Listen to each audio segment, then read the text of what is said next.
ఈరోజు మనం చూడబోయేది ఒక రియల్ వీడియో. ఇది ఒక హారర్ వీడియో అని చెప్పొచ్చు. ఇది చాలా ఇంట్రెస్టింగ్ గా ఉండబోతుంది. ఈ వీడియోని ఎవరు స్కిప్ చేయకుండా లాస్ట్ వరకు చూడాలని కోరుకుంటున్నాను. Once again welcome back to our channel. You are watching Mass mysteries.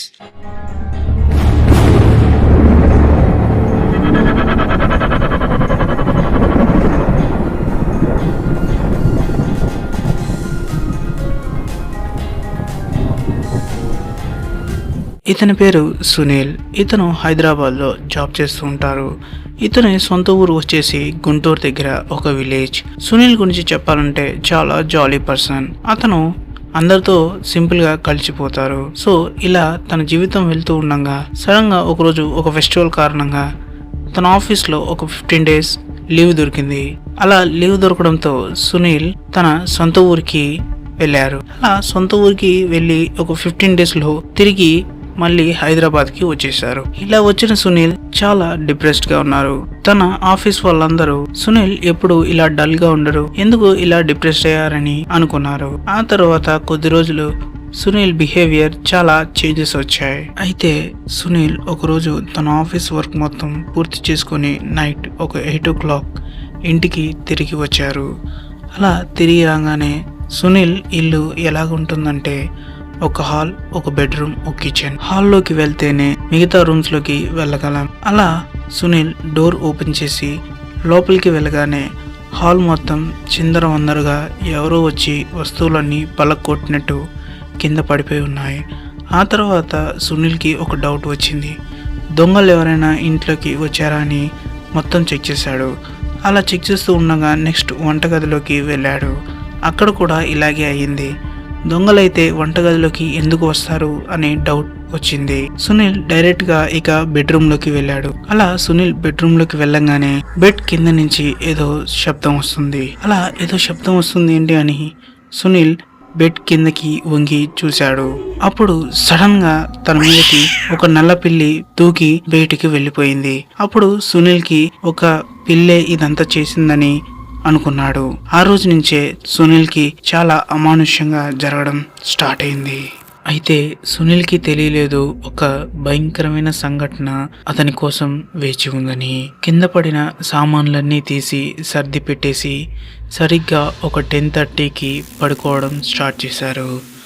అలా పడుకోవడం స్టార్ట్ చేయగానే సరిగ్గా టైం ఒక 12 o'clockకి ఆ ఇంట్లో సునీల్ తప్ప ఇంకా ఎవరు లేరు. సో తను బెడ్రూమ్ లో డోర్ లాక్ చేసుకుని పడుకున్నాడు. అలా పడుకున్నప్పుడు హాల్లో నుంచి ఒక గ్లాస్ కింద పడిన శబ్దం వస్తుంది. అలా ఆ గ్లాస్ ఒక్కసారి కాదు, కింద ఎవరైనా పడేసి మళ్ళీ తీసి మళ్ళీ పడేస్తే ఎలా శబ్దం వస్తుందో అలా శబ్దం ఆగకుండా వస్తూనే ఉంది. అప్పుడు సునీల్ కి గుండెల్లో నుంచి చెప్పుకోలేనంత భయం వేచింది. అయితే బయటికి వెళ్ళి చూద్దామా అని ఆలోచన కూడా సునీల్కి రావాలంటే భయం వేసింది. ఆ తర్వాత మెల్లిగా కొంతసేపటి తర్వాత ఆ గ్లాస్ శబ్దం రావడం ఆగిపోయింది. దాంతో సునీల్ కొంచెం ఊపిరి తీసుకుని బయటకు వెళ్దామా అని అనుకున్నాడు. అలా అనుకొని బెడ్ పై నుంచి పడుకున్నట్టుగా ఉన్న సునీల్ లేచి అలా డోర్ వైపు చూడంగానే డోర్ బయట ఎవరో నించొని డోర్ లోపలికి రావడానికి నించున్నట్టుగా 2 కాళ్ళ షాడో బెడ్రూమ్ లోకి పడింది. అలా అది చూసిన సునీల్ కి గుండె జారిపోయిందని చెప్పాలి. తాను వెంటనే దుప్పటి కప్పుకొని దేవుణ్ణి ప్రార్థిస్తున్నాడు. అలా కళ్ళు కూడా తెరవకుండా దేవుణ్ణి ప్రార్థిస్తున్నాడు. కొంతసేపటి తర్వాత మెల్లిగా డోర్ని ఎవరో నాక్ చేశారు. అలా నాక్ చేస్తూ చేస్తూ అది పెద్దగా డోర్ కొట్టడం దాకా వెళ్ళింది. అలా డోర్ కొడుతూ ఇలా ఆ బయట ఉన్న అమానుష్యం సునీల్ తో మాట్లాడడం స్టార్ట్ చేసింది. ఇలా ఆ బయట ఉన్న షాడో సునీల్ తో ఏం మాట్లాడిందంటే, అరే సునీల్ రారా, బయటకు రా, నేను ఒక్కడినే ఉన్నా, బయటికి రారా అని సునీల్ ని పిలవడం స్టార్ట్ చేసింది. అది విన్న సునీల్ కి గుండె జారిపోవడమే కాదు, ఆ భయాన్ని తను మాటల్లో కూడా చెప్పలేకపోయాడు. అలా జరుగుతూ ఉండగా ఇంకా మార్నింగ్ దాకా ఏం జరిగినా మనం ఈ బెడ్ దిగి వెళ్ళకూడదని సునీల్ కి అర్థమైంది. అలా కళ్ళు మూసుకొని దేవుణ్ణి ప్రార్థిస్తూనే ఉన్నాడు. మార్నింగ్ దాకా సునీల్ కూడా నిద్రపోలేదు. ఇక మార్నింగ్ లేచాక సునీల్ ఎప్పట్లాగా ఆఫీస్కి వెళ్ళారు. ఆ తర్వాత రోజు నైట్ అయితే చాలు ఆ టైంకి ఏమేమి జరుగుతున్నాయో మళ్ళీ యాజ్ ఇట్ ఈస్ రిపీట్గా అదే జరుగుతుంది. సో దాంతో సునీల్ ఒకరోజు ధైర్యం తెచ్చుకుని బయటికి వెళ్ళి చూద్దామని అనుకున్నాడు. కాకపోతే అంత ధైర్యం ఉన్నా కూడా గుండెలో అంతే భయం కూడా ఉంది. సునీల్ యాస్టీస్ గా బెడ్ మీద పడుకున్నప్పుడు మళ్ళీ అదే టైంకి మళ్ళీ ఆ విషయాలన్నీ రిపీట్ అవ్వడం స్టార్ట్ అయింది. అప్పుడు సునీల్ ధైర్యం తెచ్చుకుని ఒకేసారి బెడ్ నుంచి కిందకి దిగి డోర్ దగ్గరికి వెళ్ళాడు. అలా ఆ వాయిస్ మాట్లాడుతుండగానే సడన్ గా డోర్ తీశాడు. డోర్ తీసి హాల్ లోపలికి వెళ్ళంగానే హాల్లో లైట్స్ అన్ని ఆఫ్ చేయడం వల్ల చాలా చీకటిగా ఉందని చెప్పాలి. అప్పుడు హాల్లో ఒక మూలకి ఒక నల్లటి ఆకారం ఏదో కూర్చున్నట్టో ఏదో నించున్నట్టో సునీల్ కి కనపడింది. అప్పుడు సునీల్ దాని దగ్గరికి వెళ్ళడానికి ట్రై చేస్తున్నాడు. ధైర్యం తెచ్చుకొని వెళ్ళినా కూడా సునీల్ కి గుండెల్లో భయం మాత్రం అలాగే ఉంది. అయితే దాని దగ్గరికి వెళ్ళంగానే సడన్ గా ఆ నల్లటి ఆకారం సునీల్ మీదకి దూకింది. ఇలా ఆ రోజు జరిగిన సంఘటన తర్వాత ఒక వారం రోజుల దాకా సునీల్ ఆచూకీ అనేది లేదు. అంటే తను ఇంట్లోనే ఉన్నాడు. కాకపోతే ఎవరికి ఫోన్ చేయలేదు. రోజు వాళ్ళ మదర్ కి ఫోన్ చేసేవాడు. కాకపోతే ఒక వారం రోజుల దాకా ఫోన్లు ఏమి చేయలేదు. సో వాళ్ళ నాన్నగారు ఒక వారం రోజుల తర్వాత హైదరాబాద్ సునీల్ కోసం వచ్చారు. అసలు వారం రోజుల నుంచి వీడు ఫోన్ కూడా చేయలేదు. ఏమైందో అని టెన్షన్ తో హైదరాబాద్ వచ్చారు. అయితే సునీల్ వాళ్ళ ఫాదర్ డైరెక్ట్ గా సునీల్ పనిచేసే ఆఫీస్ కి వెళ్లారు. అలా ఆఫీస్ కి వెళ్లి సునీల్ గురించి అడిగినప్పుడు అక్కడ పనిచేసే వాళ్ళు ఏమో అండి ఏమైందో తెలియదు, సునీల్ ఒక వారంగా ఆఫీస్ కి రాలేదు అని చెప్పారు. అప్పుడు సునీల్ వాళ్ళ ఫాదర్ డైరెక్ట్ గా సునీల్ ఉంటున్న ఇంటికే వెళ్లారు. ఆయన లోపలికి వెళ్లి చూడంగానే ఆయనకి ఒక పెద్ద షాక్. ఎందుకంటే ఆ ఇంట్లో మొత్తం వస్తువులు చిందరవందరగా పడేసి ఉన్నాయి. సో దాంతో సునీల్ కి ఏమన్నా జరిగిందేమో, దొంగలు పడి అతన్ని ఏమైనా చేశారేమో అని భయం వేసింది. అలా ఆయన చూసుకుంటూ బెడ్రూమ్ లోపలికి వెళ్లారు. బెడ్రూమ్ లో కూడా అన్ని వస్తువులు చిందరవందరగా పడి ఉన్నాయి. అలా ఆయన మళ్ళీ వెనక్కి తిరిగి వెళ్తుండగా ఆయన రూమ్ లో ఒక మూలని చూశారు. ఆ మూలకి బట్టలతో పాటు ఆ మూలలో కూర్చొని ఉన్నది సునీల్. తనకి ఏదో పిచ్చి పట్టినట్టుగా మాట్లాడుతూనే ఉన్నారు. అలా సునీల్ చూసి షాక్ అయిపోయిన వాళ్ళ ఫాదర్ డైరెక్ట్ గా సునీల్ దగ్గరికి వెళ్లి, అరే సునీల్ ఏమైందిరా, ఏమైంది నాన్న అని ఆయన మాట్లాడడం స్టార్ట్ చేశారు. అప్పుడు సునీల్ వాయిస్ లో కాకుండా వేరే వాయిస్ లో, అంకుల్ మీరెందుకు వచ్చారు ఇక్కడికి, మీరు ఇక్కడి నుంచి వెళ్లిపోండి అని చాలా గట్టిగా చెప్పాడు. అప్పుడు ఆ వాయిస్ విన్న సునీల్ వాళ్ళ ఫాదర్ షాక్ అయిపోయారు. అసలు ఎవరిదా వాయిస్?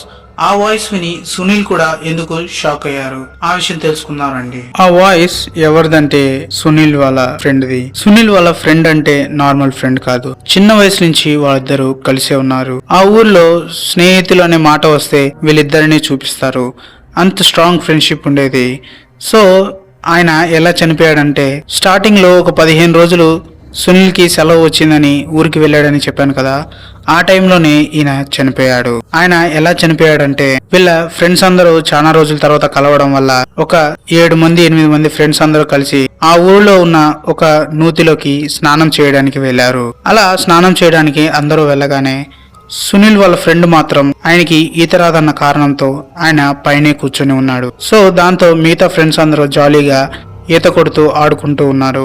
అలా ఈత కొడుతూ ఆడుకుంటున్న ఫ్రెండ్స్ అందరూ కలిసి ఒక ప్లాన్ వేశారు. అది ఏమిటంటే, మనమందరం ఈత కొడుతున్నాం, వాడికి ఈత రాదన్న కారణంతో భయపడి పైనే ఉన్నాడు. సో ఒకడు వెళ్లి వాడిని వెనక నుంచి నెట్టేయండి, మిగతా వాళ్ళందరం వాడిని లోపలికి మునగకుండా చూసుకుంటామని ఫ్రెండ్లీగా ఆడుకుందామని చెప్పారు. ఫ్రెండ్స్ అందరూ కలిసి ఉన్నప్పుడు ఇలాంటి విషయాలన్నీ సాధారణంగా జరుగుతూనే ఉంటాయి. అందరూ ఫ్రెండ్స్ ఫ్రెండ్లీగా ఇలా ఆడుకుంటూనే ఉంటారు. కాకపోతే ఇందులోనే చాలా ప్రమాదం ఉంది. ప్రాణాలు పోయే విషయాలలో ఎప్పుడు ఆటలు ఆడకూడదు. వాళ్ళందరూ కలిసి అదే చేశారు. సో సునీల్ చాలా బెస్ట్ ఫ్రెండ్ కాబట్టి, నువ్వు పైకి వెళ్ళరా, వాడికి అనుమానం రాదు అని చెప్పి సునీల్ ని పైకి పంపించారు. అలా పైకి వెళ్లిన సునీల్ వెనక నుంచి మాట్లాడుతూ సడన్ గా తన ఫ్రెండ్ ని లోపలికి నెట్టేశాడు. అలా నెట్టగానే సడన్ గా లోపల పడటం వల్ల చాలా లోతుకి ఆయన వెళ్లిపోయారు. సునీల్ ఫ్రెండ్స్ అందరూ కలిసి ఎంత ట్రై చేసినా అతను మాత్రం దొరకలేదు. ఆయన చాలా ఫాస్ట్ గా పడటం వల్ల ఈత రాదు కాబట్టి పైకి తేలలేక సడన్ గా భయంతో లోపలికి వెళ్లిపోయారు. అలా ఫ్రెండ్స్ అందరూ కలిసి జాలీగా చేసిన విషయం ఒక ప్రాణం తీసింది. అప్పుడు మిగతా వాళ్ళందరూ ఎంత వెతికినా కూడా ఆయన దొరకలేదు. అప్పుడు సునీల్ కూడా లోపలికి దూకి చాలా సేపు వెతికిన తర్వాత అతని ఫ్రెండ్ డెడ్ బాడీని బయటికి తీశారు. అలా బయటికి తీసి ఊరందరినీ పిలిచి జరిగింది మొత్తం చెప్పారు. అప్పుడు చనిపోయిన వాళ్ళ పేరెంట్స్ అందరూ వచ్చి ఏడుస్తూ ఉన్నారు. మిగతా వాళ్ళందరూ పోలీస్ కేసు పెట్టండి, మిగతా వాళ్ళని అందరినీ జైల్లో వేయండి అని చెప్పినప్పుడు వీళ్ళందరూ చిన్నప్పటి నుంచి కలిసి పెరిగారు.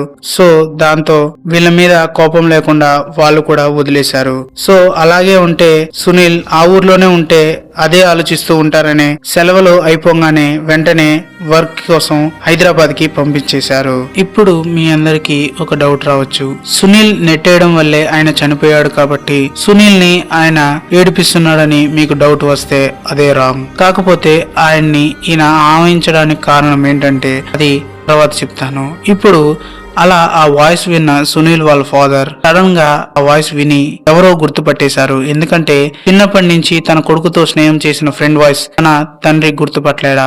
సో దాంతో ఆయన తొందరగా ఒక కారు ఏర్పాటు చేసుకొని తన సొంత ఊరికి తీసుకెళ్దామని ఫిక్స్ అయిపోయారు. అలా సొంత ఊరికి తీసుకెళ్లే సునీల్ వాళ్ళ ఫాదర్ డైరెక్ట్ గా సునీల్ ని ఇంటికి కూడా తీసుకెళ్లేదు. ఎందుకంటే ఊరు బయటే ఇలాంటి విషయాల కోసం ఒక గుడిని కడతారు.